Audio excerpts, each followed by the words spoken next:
This is the IELTS listening test.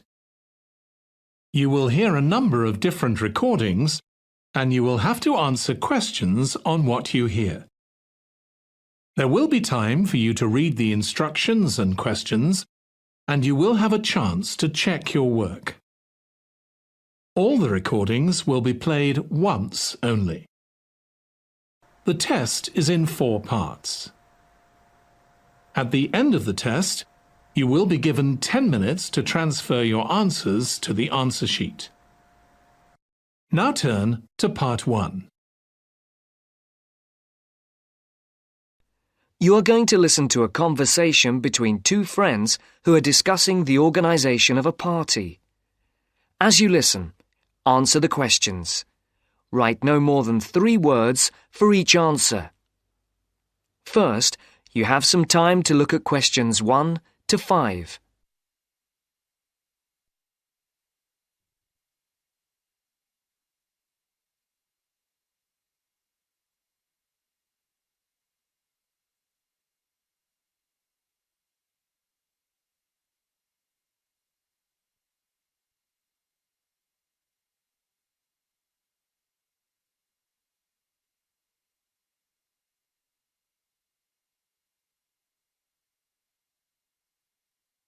You can see that the first question has been completed for you as an example.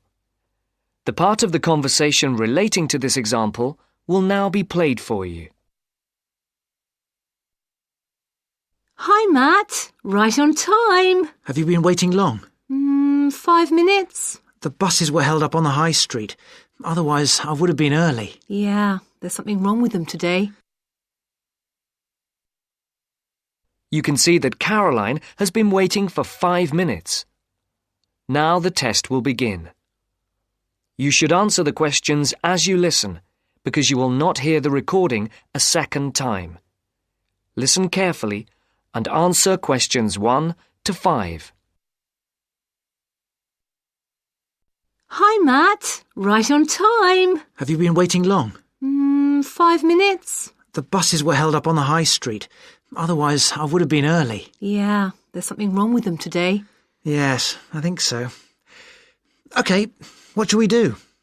Shall we go and have a coffee? Yeah, that would be nice. There's that place on the corner over there. It does really nice coffee and cakes and things, and at this time it's usually very quiet, so we'll be able to talk. OK, let's go there then. So, when's the party going to be? Well, it has to be at the end of September, before we all leave for university. We've plenty of time then. We don't go for another 5 weeks, do we? Well, we haven't really got that much time, if you think about it. There are only a couple of weeks at the beginning of September when all of us are around. Oh, yes, I forgot. Nazrin, Phil and Nikki and all that lot have gone off on holiday. And I'm away for 2 weeks from tomorrow. So, what does that leave us then? As far as I know, we're all here between the 19th and the 30th of September. Will Sandra be around then? I know that she has a whole string of family birthdays at that time, and she might not be available. Well, let's make a note of that, and we can contact her about it. OK. Shall we settle for the 21st of September then? What day is the 21st? It's a Saturday. Is that OK? That's fine. Before the conversation continues, look at questions 6 to 10.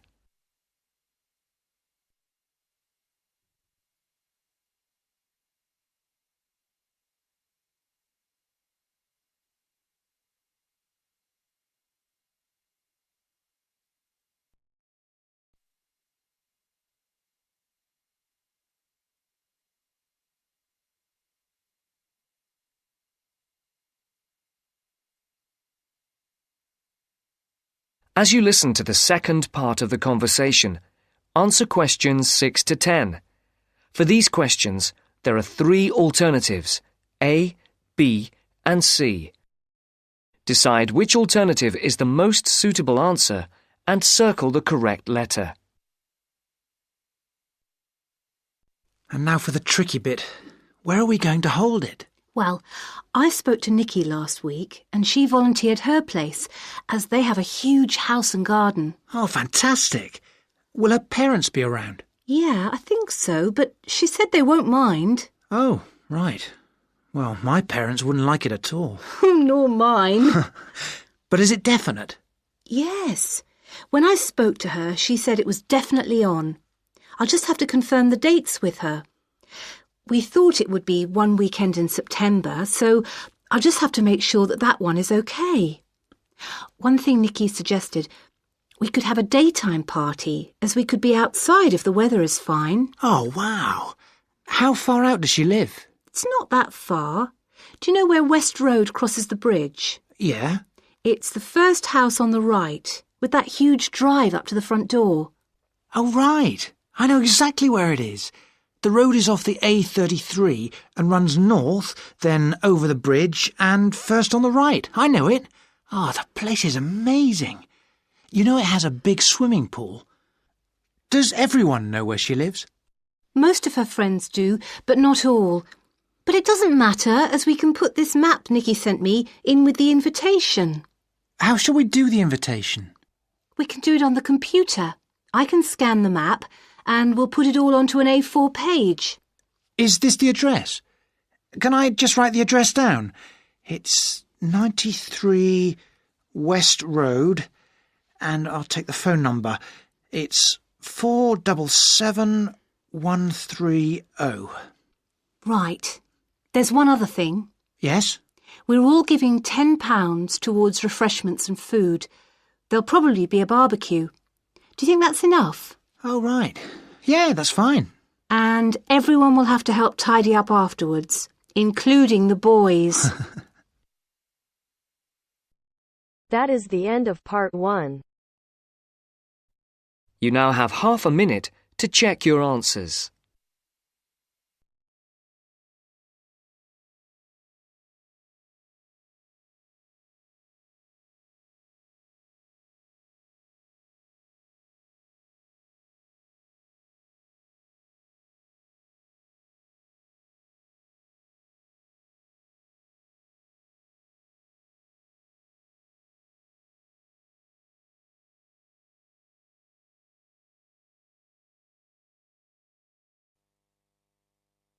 Now turns to part 2.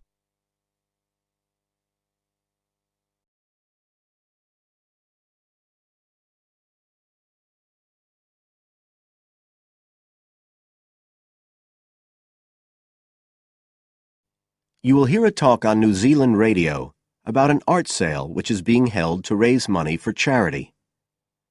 First, you have some time to look at questions 11 to 13 on page 10.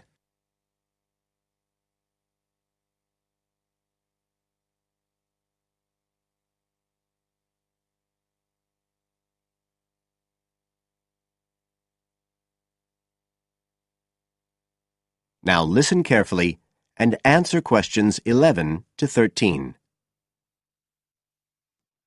One of the most anticipated art events in Christchurch is the charity art sale organised this year by Neil Curtis. Neil, tell us all about it. Well, Diane, this looks like being the biggest art sale yet. And the best thing about it is that the money raised will all go to charity. So what you probably want to know first is where it is. Well, the pictures will be on view all this week, most of them at the Star Gallery in the shopping mall. But we have so many pictures this year that we're also showing some in the cafe next door. So do drop in and see them any day between 9 and 5. Now, if you're interested in buying rather than just looking, and we hope a lot of you will be, the actual sale will take place on Thursday evening, with sales starting at 7:30. Refreshments will be available before the sale, starting at 6:30. We've got about 50 works by local artists showing a huge range of styles and media, and in a minute I'll tell you about some of them. You're probably also interested in what's going to happen to your money once you've handed it over. Well, all proceeds will go to support children who are disabled, both here in New Zealand and also in other countries. So you can find an original painting, support local talent, and help these children all at the same time. Before you hear the rest of the talk, you have some time to look at questions 14 to 20 on page 11.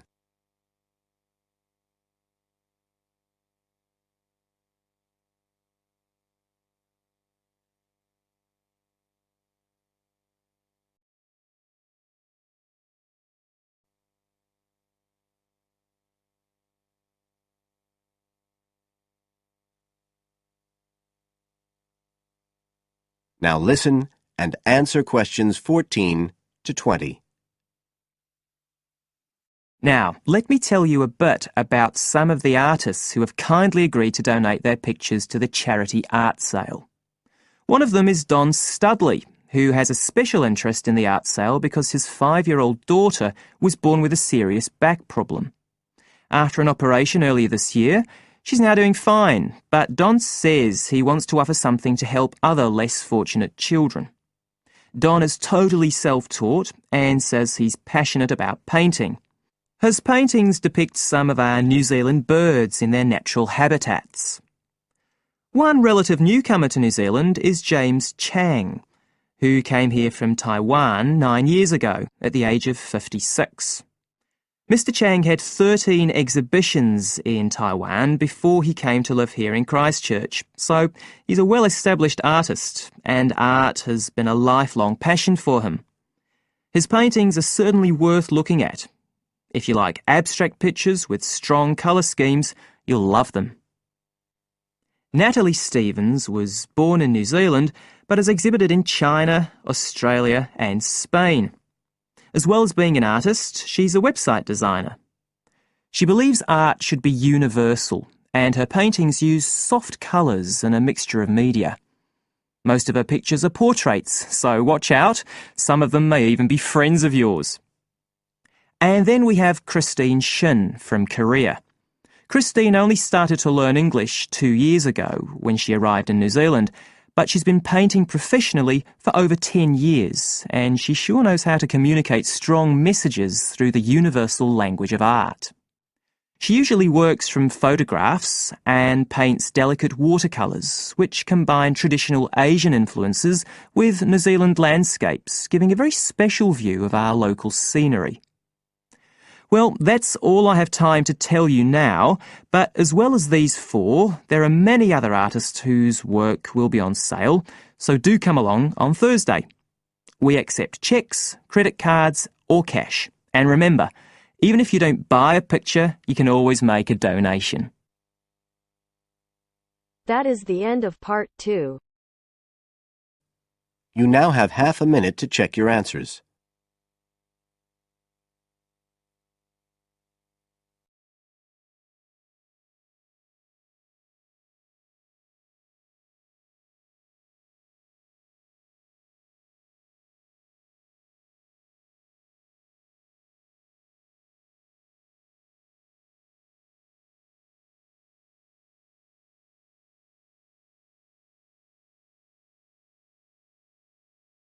Now turns to part 3. You will hear a student called Sarah talking to her college tutor about some research she has to do as part of her course. First, you have some time to look at questions 21 to 27.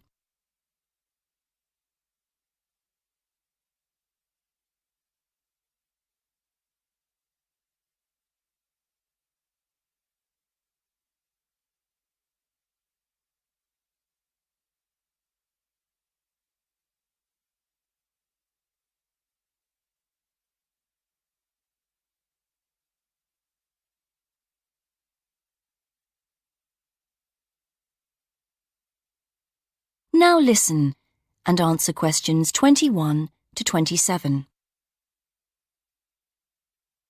Hello, Sarah. Hi. So, you want to talk about your research project? That's right. I want to find out how many people use the Tourist Information Office and what they think of the service they get. Interesting. Have you written your proposal yet? No, that's what I wanted to ask you about. What should I include? Someone said I should make a list of my aims first. Well, I don't know about a list. a statement of aims is the correct term. It's just a quick summary of what you hope to get out of the project. OK, and should I include other documents I've prepared, like the questionnaire? I'm still working on that. I can check that later, but I think it's good to prepare an information sheet for participants. It would help you to think about interview methods. It'd be good to see that soon. Oh, right. And I want the project to have statistical data, not just to be a collection of opinions. That's good. So that should be clear from the proposal too. Great. So what else must I include in the proposal? Or are some things optional? OK, some things that people normally put in a research proposal don't really apply to you, like any costs involved. That can be really important in some research projects, but as we don't have a budget, it's not something you need to include. Any costs have to come out of your own pocket, I'm afraid. Yes, I understand that. But I do need to know your criteria for choosing who to interview. I've got to check that you're using good sampling principles, for example. Sure. And what about the way I'm going to analyse my findings? That's not essential at the proposal stage on this project, but if you've got some ideas, include them, because it could save time later. OK. And do I need to make it clear how the report will be organised?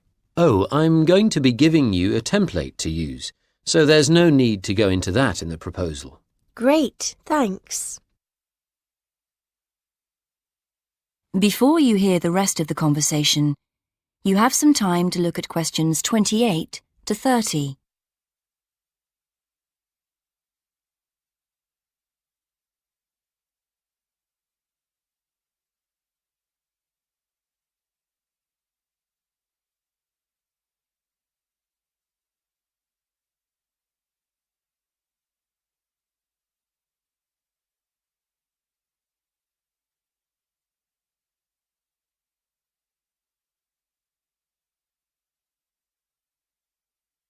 Now listen and answer questions 28 to 30. Actually, another thing we could discuss now is making sound recordings of interviews. Oh, right. Do I have to record them all? I could try to get as many as possible, but it'd be rather expensive. Yes, don't worry. You only need a few chosen randomly just to give an idea of how the interviews are going. You can send one in each time you update me on your progress. OK. How often should I do that? I haven't done a timetable for the interviews yet, but they'll be spread over 3 or 4 weeks, with about 200 in total. I reckon on doing 20 a day. Let me know how you're getting on at the end of each day's interviewing then, whether you've had any problems or not. It can be a lonely job. Thanks. I appreciate that. And what about the confidentiality of participants? Because that can cause problems. Well, I'm getting them to sign a consent form. It says that I'll only use the information for my research, that I won't pass it on to anyone else. But that's the only promise I'm making. They have to give me their names and agree to their data being stored on the college computer network. That sounds good. You won't put names in your report, I know, and the data will all get deleted at the end of the year, but we don't promise any of that. Sure. That is the end of part 3.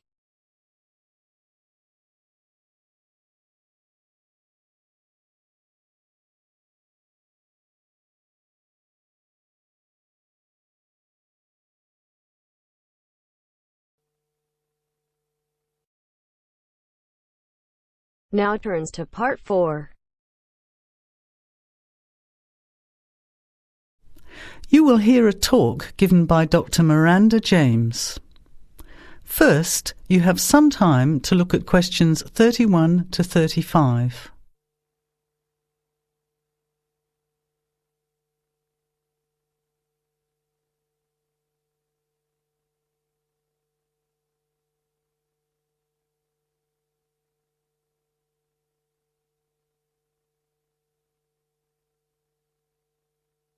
Now, listen carefully to the talk and answer questions 31 to 35. Good afternoon, everybody, and welcome to the first in a series of talks we have arranged for the Overseas Students Association this semester. Dr. James has very kindly agreed to speak to us today on the topic of public speaking, and judging from the large numbers of you here, it's clearly a subject of great interest and relevance. Dr. James. Hello. It's good to see so many of you here, and hopefully what I'm going to tell you will be useful to you both here at the university and in your future employment. Many people avoid speaking publicly, by which I mean in front of, say, 10 or more people. Not because they lack the ability, but mainly because they lack confidence, which is really only due to lack of practice. Today, as a consequence of the influence of television, audiences expect speakers to be relatively brief and to the point, in addition to being well informed and interesting or entertaining. Probably the most important part of public speaking is what you do beforehand, by which I mean preparation. This includes practical details, such as knowing precisely what your topic is and exactly how long you are expected to talk for. You should also plan the content thoroughly. A good strategy is to write out the content as you intend to say it, and then make brief notes, preferably on small cards, which you use to talk from. This way you sound more natural. You incorporate pauses while you look at your notes, and you can then look at your audience while you are speaking. Never read your speech without looking at the audience. Eye contact is a very important part of communicating with an audience. So deliberately move your head and look around at your audience. Pauses are important, as most people, when they are nervous, tend to rush through their speech. Now you have some time to look at questions 36 to 40.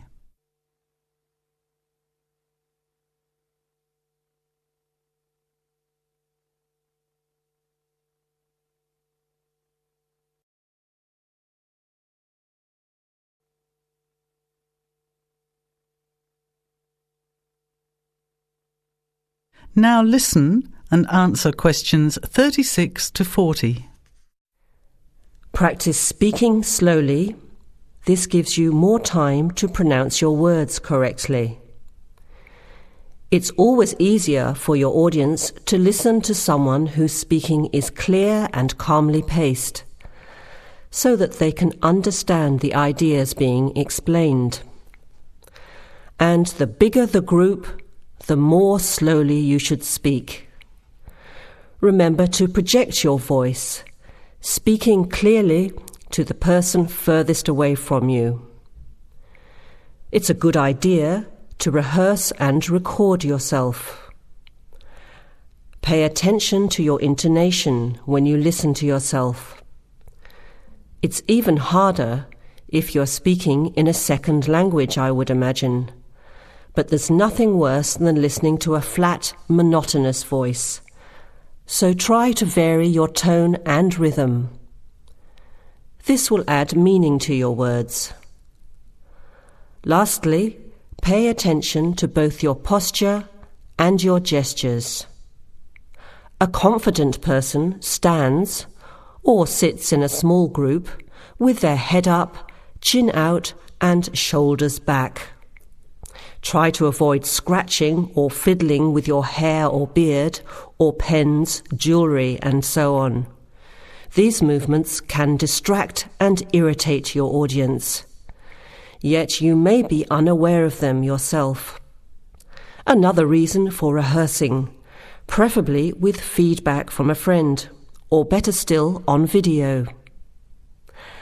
I hope these few tips will make your experience of speaking in public a little easier. Remember, practice makes perfect. That is the end of part 4. You now have half a minute to check your answers.